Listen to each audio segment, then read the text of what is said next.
Hi everyone, and welcome to the second season of the official Agitprop Interviews podcast. I have been working throughout the pandemic on some really exciting guest features and interviews coming up, which I can't wait to share. Today's interview is going to be the first of season 2. It's going to have some new audio functions and some new details, which I'm really excited about. And my guest is none other than Kodo Nishimura, who we may have known from Queer Eye Goes to Japan, or we might have seen the incredible book This Monk Wears Heels.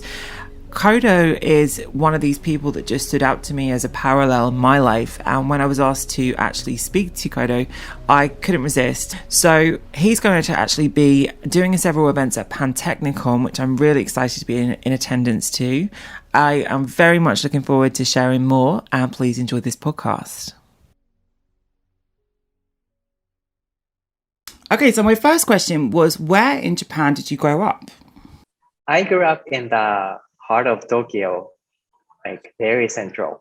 Oh, I see. So when I was little, I actually moved to Tokyo when I was 17.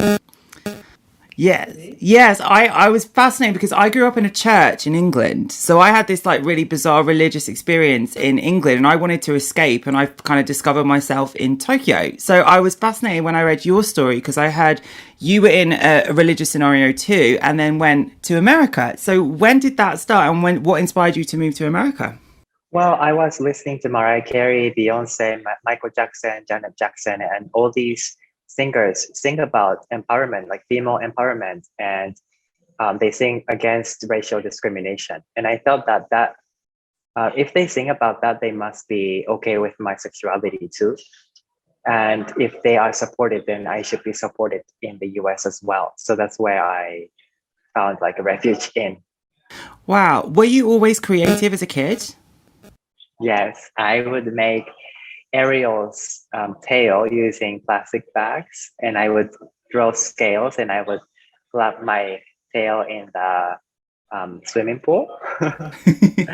And I would take like a cloth to wrap monk robes, and I would wrap it around my head to make it like look long hair, and I would wear my mom's pearls, and I was very creative. Oh my goodness. Were you a painter, or were you just interested in all kinds of fashion? Because I know you went to Parsons in NYC later on. What was your kind of mediums you played with? Well, as a child, I would dress myself up, and I would draw different princesses and Sailor Moons all the time. And I would help other children to dress up as Cinderella. And now I do everything. I design this rainbow sticker with Japan Buddhist Federation to support LGBTQ rights at Buddhist communities in Japan. So this is what I do, like drawings. In my book, there are also drawings. I like to do makeup. I like to style myself. And I like to do makeup on other people too. So, and at Parsons, I did fine arts. So painting, drawing, video, sculpture, performance, something like Oh, that. a polymath. This is amazing. So one question I was going to ask you is, in Japan, when I wanted to go to Japan, I was absolutely in love with the performers Mana and Malice Miser, and that were kind of actually cisgendered straight guys, but they dressed in very effeminate rock clothes. And I understood because I met some people from the band Versailles who also were in similar kind of like ball gown drag, but they were completely straight and wanted to go to like a strip club and stuff. So I was fascinated because what is the perception of not necessarily drag, but performative expression of gender? Because sometimes they aren't LGBT. I know even like kabuki, Yes. they are, I don't know their, sexualities, but most of them are heterosexual. They are actually doing drag as a traditional, um, performance art.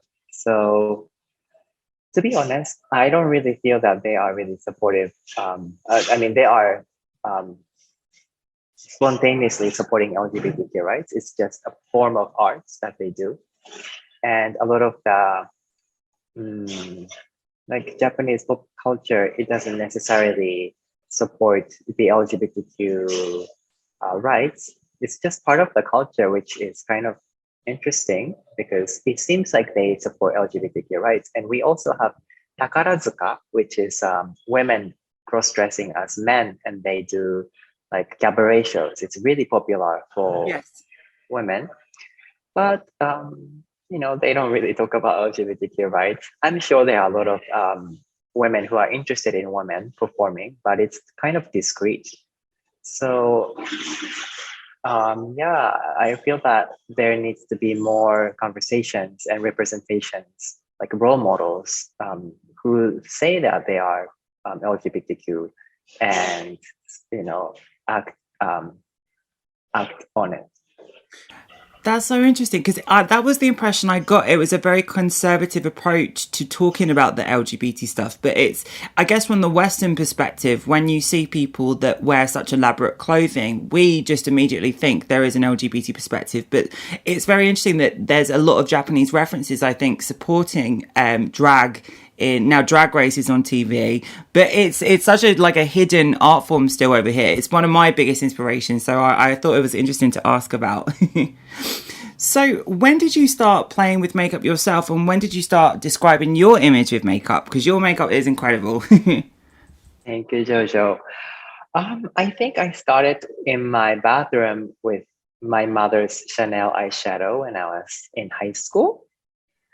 And really, when I started to purchase my own makeup was when I was 18 in Boston, because in New York, in Boston, in the US, there were male clerks at Sephora and also at Macy's selling makeup. In Japan, when I would go to the makeup counter, the lady, like proper looking lady, would ask me, "Are you looking for something for your girlfriend or your mother?"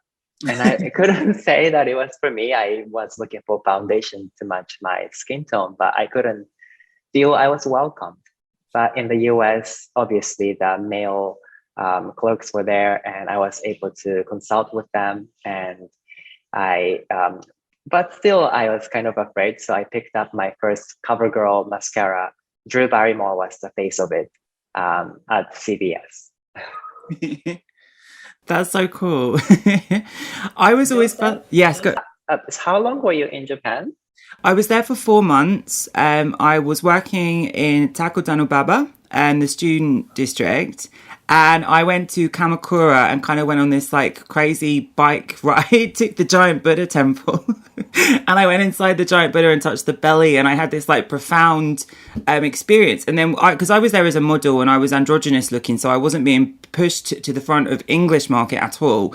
But the photographer said, "Oh my God, you're so good at makeup. Why don't you do makeup?" And it was kind of like it was the way I found my way into makeup was being in Japan. And I also was so fascinated because the colors of the foundation were paler and I used to paint myself white. So I was like, oh my God, why can't you get white foundations from these brands in England, or the color correctors or the hair perfumes? And it just gave me an inspiration into what I wanted to do later on, designing makeup and looking into makeup and working with creative people. So this is why I was so fascinated to do this interview, because I saw so many parallels with similar age and things, and I thought, my goodness, it would be so fabulous to discuss this. Yeah, it's like that. Yes.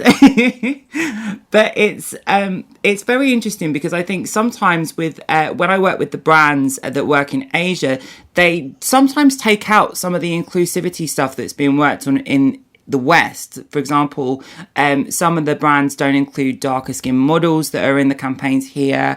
Often they take out the masculine because a lot of companies are now using men in their foundation swatch for different color foundations. Do you think that Japan is moving towards that direction at the moment with the beauty, becoming more inclusive, or do you think there's still some work to do? I would say both. I'm one of the models for Shu Uemura Foundation. And, I'm this looking, gender gifted being that I'm not totally masculine or feminine. And they put on makeup on me and I'm on their ad. So that's a great movement. But still there are binary standards of beauty, like women are supposed to look soft and elegant and naive, and men are supposed to be looking strong and stern and wild.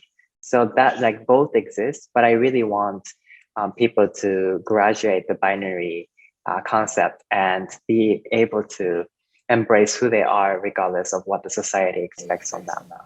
I love that. And I saw you mention in an interview the mantra that was, or the sutra that was around the lotus flowers and the different colors. Could you share a little bit about that and what your interpretation of that is? Because I thought it was beautiful. Sure. When I came out to my monk master asking if it's okay to be a homosexual, he said that it is okay. And there is a sutra that describes the scenery of the Pure Land, which is like heaven for us.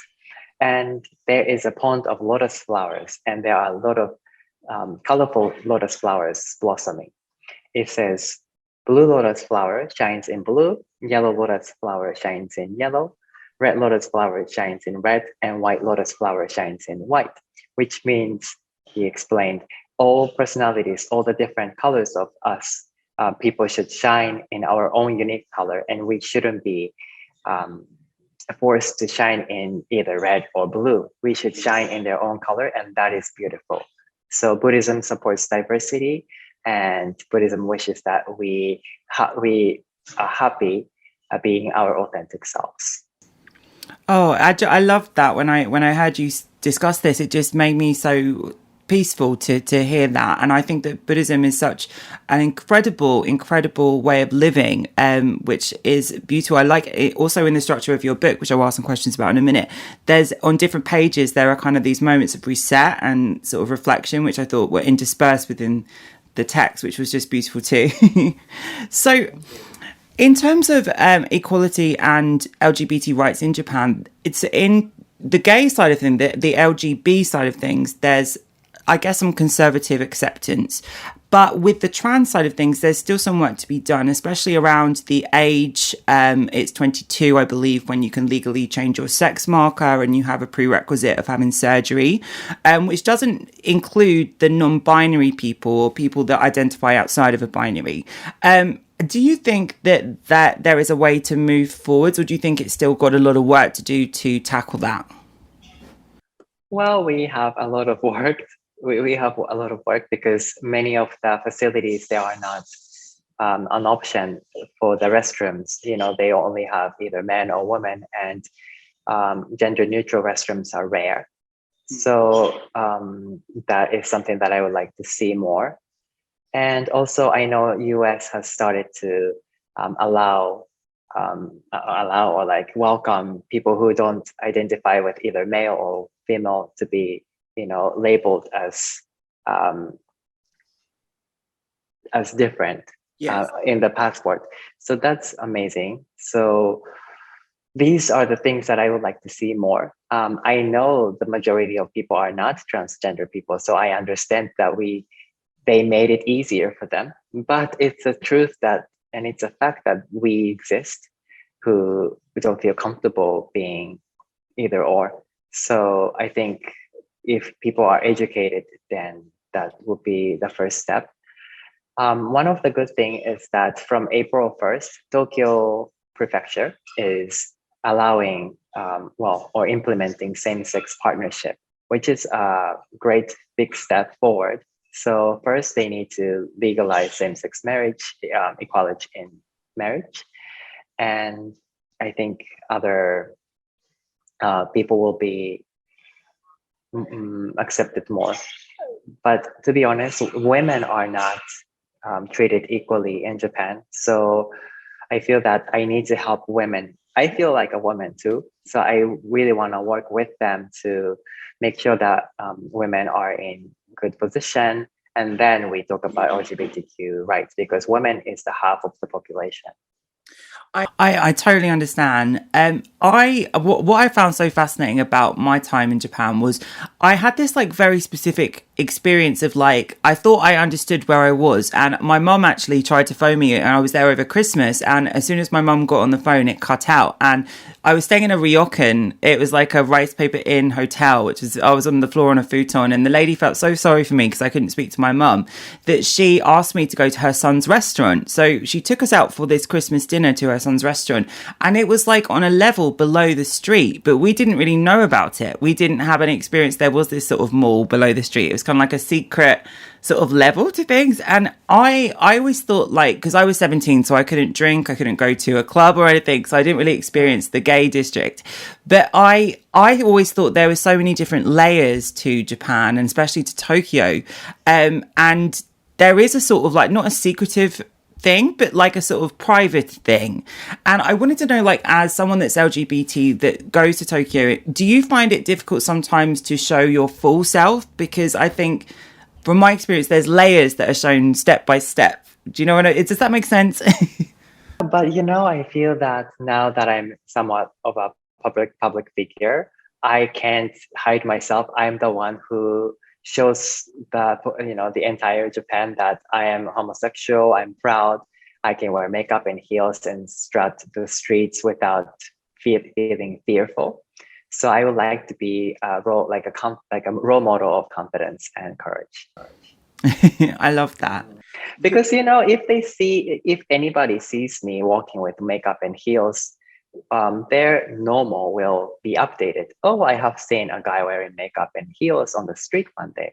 So the next time he or she sees that similar person, then they wouldn't be surprised as much. And if anybody wants to do expressions like me, then they would be encouraged. So I think I'm the one who has to show it. I love that. What was your experience on Queer Eye? We spoke about it a second ago. How did that even come to be? Tell me about it. Sure. So Kan, who I'm doing a panel with next week, he had come to one of my talk shows in Japan at Waseda University, and he was I think somebody approached him asking for a cast as an ambassador for Queer Eyewear in Japan. So he introduced me to them, to the production company. So that's how they contacted me, and I got the opportunity. And being on Queer Eye was so like a full circle moment, because I used to watch Queer Eye for Straight Guys when I was like 12 or 13. At that time, when I was watching anime, LGBTQ people were portrayed as villains or creepy or perverted. Mm-hmm. To see the Queer Eye Fab Fives thriving, being clear and helping people was such a revolutionary shock for me as a teenager. So to be able to later do makeup for Carson Kressley during Miss Universe and Miss USA shows was really revolutionary. And to be on the show and to receive an endorsement message on the cover of my book, like, I feel that Carson has been my fairy godmother. So it's just so nice. And also, I got this opportunity to publish a book and to be recognized and globally, and people listen to me. So that this is all thanks to Queer Eye. It's incredible, because I think sometimes in the activism we see at the moment, it can come across sometimes like, to someone that's not expecting to look at someone debating equal rights on TV in the West, it comes across sometimes a bit harsh. So having your approach to the way that everything you've done, it's so charming and for me refreshing, because I think we need so many more people to share the same information, but from a calm and reasoned place, not as an argument on daytime TV, which we do a lot in the UK here, sadly. It never really, it doesn't really share to people the real humanity of things or make people think, because they just can't hear over the argument. So it's always been fascinating. Is that because of your upbringing as Buddhist? Do you think that that's really been like the hybrid side of your activism, where you brought that calmness to it? Yeah, there is a teaching that says conquer anger by not getting angry. And that was really a great reminder and also a goal for me to achieve. When I was called a hormonal corruption by somebody in the temple, it was actually a wife of a monk. When she found out about my sexuality and I was interested in my friend, which was her son, who I trained with at the monk training, she was freaking out that her son, who was supposed to inherit the temple, might be falling in love with another monk, which was so unacceptable for her. When she, told me that it's like hormonal corruption is due to food additives and coloring, that your mother's hormone got weird and you were born homosexual, I was so furious for like 3 years. But after that, I noticed that her her anger was taking over me. I was not able to concentrate. I was constantly angry. I couldn't even sleep because I was so furious.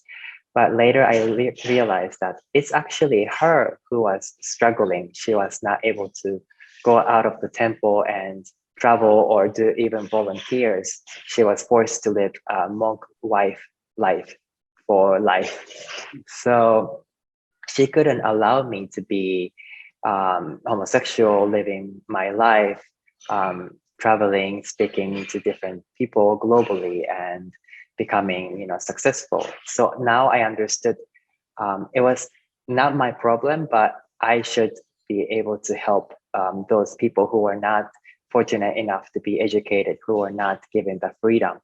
So I was able to conquer the anger the moment I learned that she was the one who needed help. So I learned that like if I'm angry, the things are not gonna get better. Being angry is not the solution, and this is something that I would like to inspire people. Because if you are angry, people wouldn't want to listen to you. If you are inviting, like if I'm using makeup or fashion, um, for example, when they do gay pride parades, they put on Lady Gaga and Ariana Grande, and people dance and celebrate the fun and the joy of diversity. So that's, I think, is the way to invite people to enjoy together. I totally agree. Oh my goodness. So you mentioned that you designed this beautiful sticker and logo for the Japan Buddhist Federation. I love it. It's so cool. It's so pretty. So what do you have any plans going forwards to work more in educating people about being LGBT and also being Buddhist? Yes, I like to incorporate fashion, makeup, and books, all this communication, and also if I can be on like a TV series or documentaries, that's something that I really enjoy and um, educate people. And my book is going to be in Italian, French, German, and Estonian also. So I would like to appear in different media and spread the um, message. So your beautiful book, This Monk Wears Heels, it's out now. So how was the process of putting this together? Because it's such a personal journey to write a book, I'm sure. And I just thought, like, how did that come to be? Was it a project you always wanted to do? Yes, since when I was really young, I felt that it is my role to inspire people to rethink about what's happening in the world. We are divided into men and women, and people in power are powerful, and we are forced to obey people in power, and that's not really right. I was really angry with the society, so I really wanted to educate myself with Buddhism, traveling the world. I wanted to empower myself, be knowledgeable enough to help people. So when I was in the monk training, whenever I caught anything that's insightful, I was always taking notes. When I was traveling around the world, I made sure that I remembered all the insightful stories so that I can help people and help them to live how I lived and be courageous enough and informed enough to speak up for themselves. There's so much, I think, with spirituality and with the LGBT kind of dynamic that I think intersections that. So it's not really, people don't do that at all. It's often quite difficult to find spirituality with LGBT media stuff because of the fear of persecution from the religious Western stuff. And I think that it's very difficult to sometimes discuss LGBT people without bringing up in certain people's experience that they had an awful experience going to a church or they had religious family members and things. So to see someone that's Buddhist and someone that is a monk talking about this, hopefully is a change or a sign of change going forwards, and people can share more beautiful sides of spirituality, because I think there's so much about our community that is spiritual, and that even though we have different versions of spirituality around the world, it's so important and intrinsic with who we are. So I'm so excited. I loved the book. I couldn't stop reading it when I got the copy sent over. So you have a speaking engagement coming up, and you're at I can't say this word. It's like Pantechnicon. There we go. Pantechnicon. Yeah, religion is one of the biggest hindrance for people to be themselves, women included, that they don't feel like they are the main character of the universe. But I feel that if I'm also a religious leader who has studied another religion, I think there is diversity in religion as well, not just skin color or body types and sexuality, but there are diversity within the religious and faith communities as well. So if I can bring that and help people to expand their horizon, because knowledge is power, even though they don't convert, or I mean, I really don't need anybody to convert into Buddhism. I just want them to know that there are different teachings and cultures existing, and I'm a proud monk wearing makeup and heels. So you can also have that option when the time is ready. So I'm doing 5 events. Makeup event. I'm having 2 models from Mermaids, one transgender model and another non-binary friend who is coming to model for me. That's the makeup event. I'm doing book launch. I'm gonna do a Q&A session from a person from my publisher. I'm doing a panel discussion with Kan from Queer Eye. We are in Japan, which I'm really excited to talk about the difference between UK and Japan within the LGBTQ community. Then I'm doing Buddhism and sexuality talk, which I talk extensively about my journey. And then there is a Japanese dinner that's happening after the talk, which I invite people to sit with me and talk about everything they want to. Oh, wow. Oh, my God. It sounds so exciting.